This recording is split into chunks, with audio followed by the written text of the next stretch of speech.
The moment I saw my son standing in front of my safe, my heart stopped. He believed I was hundreds of miles away for the weekend, but I was watching every second through the security camera on my phone.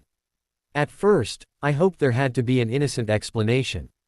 Maybe he was looking for an old document I had asked him about months earlier.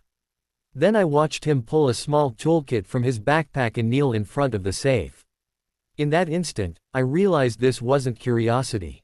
It was a choice. If heartfelt family stories with meaningful life lessons mean something to you, I'd truly appreciate you subscribing to Behind Dad.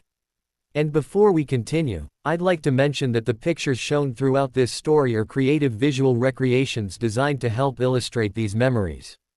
They are not actual photographs from my life.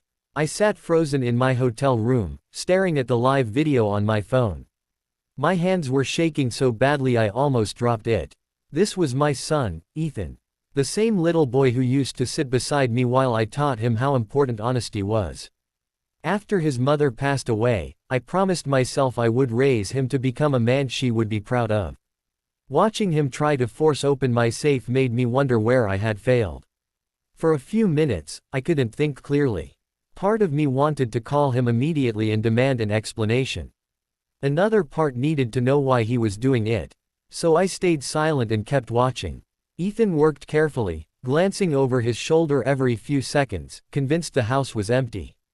He had no idea that every movement was being recorded. Then I made a decision that even surprised me. I quietly packed my bag, checked out of the hotel, and started driving home without saying a word to anyone. The entire drive, I kept the live camera open on my phone. My son remained focused on the safe, completely unaware that the biggest surprise wasn't hidden inside it. It was already walking through the front door behind him. The drive home felt longer than any trip I had ever taken. Every few minutes I glanced at the live camera feed. Ethan was still kneeling in front of the safe, trying different tools and searching through drawers as if he believed the combination might be written down somewhere. Watching him do that hurt more than I expected. It wasn't because I was afraid he would steal something valuable. It was because the trust I had spent a lifetime building seemed to be breaking apart right in front of me. When I finally pulled into the driveway, I turned off the engine and sat there for a moment. My hands were trembling. I kept hoping he would stop on his own, close the safe, and walk away before I stepped inside. That would have given us a chance to talk before things became even worse. But the camera showed him picking up a small pry bar. At that moment, I knew I couldn't wait any longer. I quietly unlocked the front door and walked into the house without making a sound. From the hallway, I could hear metal scraping against the safe. Every step toward my office felt heavier than the last. I wasn't angry. I was heartbroken. I remembered teaching Ethan to ride a bike, helping him with homework, and telling him that trust was something people earned one honest decision at a time. Those memories filled my mind as I reached the doorway. Ethan never heard me. He was completely focused on the safe. Then I softly said his name. The pry bar slipped from his hand and hit the floor with a loud clang. He slowly turned around, and the color disappeared from his face the instant he saw me standing there. Neither of us spoke. The silence was overwhelming. After what felt like forever, Ethan whispered, "Dad, this isn't what it looks like."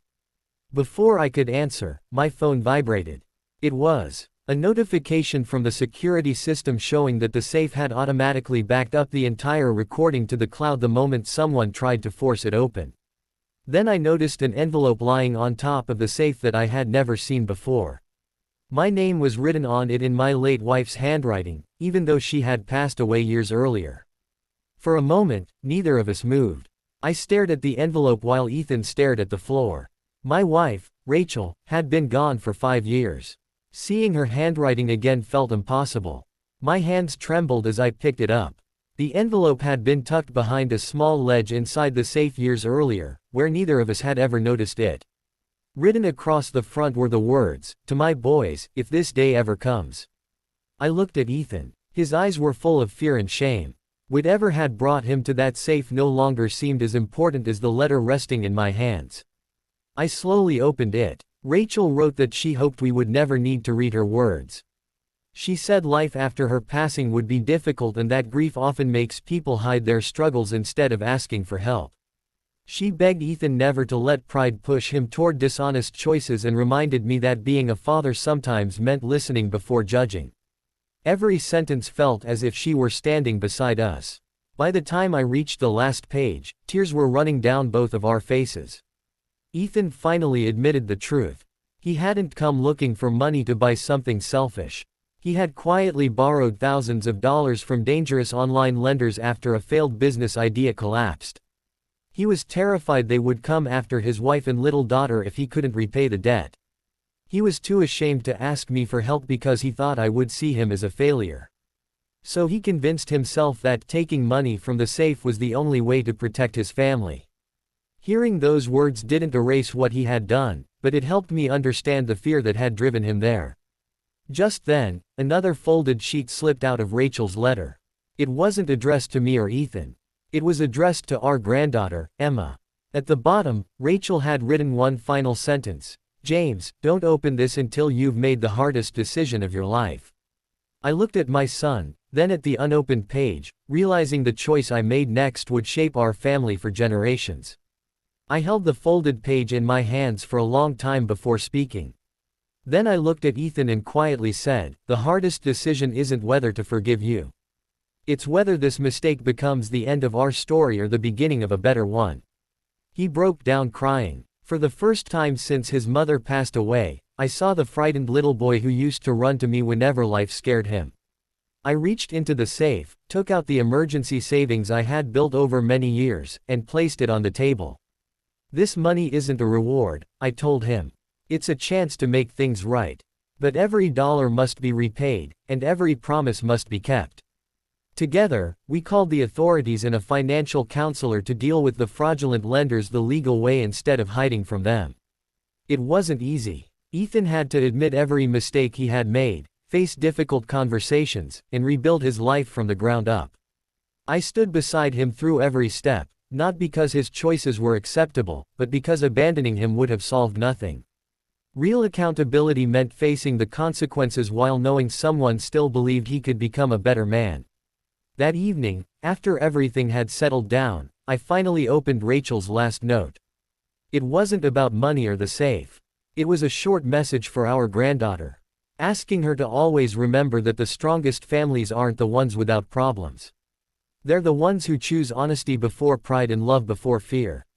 I carefully placed the note back into the envelope, knowing one day Emma would be old enough to understand why her grandmother wrote those words. Looking back now, I realize the greatest treasure inside that safe was never the cash or the documents. It was the reminder that trust can be damaged in a single moment but rebuilt through truth, responsibility, and forgiveness. If this story touched your heart, share your thoughts in the comments because someone may need those words today. Please share this story with someone who believes families deserve a second chance. Thank you for spending this time with me on Behind Dad. Never let fear convince you to hide the truth from the people who love you most, because one honest conversation can save a lifetime of regret.